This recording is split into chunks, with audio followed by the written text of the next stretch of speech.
अस्सलामुअलैकुम दोस्तों, सिंधी गीतन जी बेहतरीन ऐं नाले वारी ॻाइणी ज़ारा अली, गुलकारा ज़ारा अली केरु ऐं किथां जी आहे। ज़ारा अली खे सिंध में एतिरी शोहरत छो ऐं कीअं मिली। तफ़सीली ॻाल्हि ॿोली शुरू करण खां पहिरियां जेकॾहिं तव्हां असांजे यूट्यूब चैनल ते नवां आया आहियो त महिरबानी करे असांजे यूट्यूब चैनल खे सब्सक्राइब करे घंटी बटन ते क्लिक करे ऐं नोटिफिकेशन ऑल करे छॾींदा। सब्सक्राइब करण सां अव्हां जो को बैलेंस कोन वेंदो, पर असांजी काफ़ी हौसला अफ़ज़ाई थींदी ऐं तव्हांखे बि वधीक वीडियोज़ ॾिसण वटां मिलंदा। हलूं था पंहिंजे मेन टॉपिक तरफ़। त सिंध जी बहितरीन ऐं ख़ूबसूरत सिंगर ज़ारा अली सिंधी मौसीक़ी जी दुनिया में तमामु थोरे ई अरसे में वॾी मक़बूलियत माणी आहे। गुलकारा ज़ारा अली जी उमिरि अटकल 30 साल आहे ऐं ज़ारा अली सिंध जे बहितरीन शहर लाड़कणे सां तालुक़ रखे थी। हिन जो मिठड़ो आवाज़ु हिन वक़्तु सॼी सिंध में गूंजी रहियो आहे।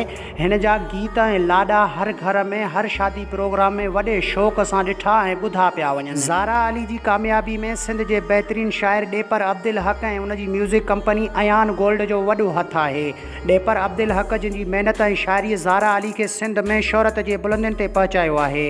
जंहिंजो पहिरियों गीत हो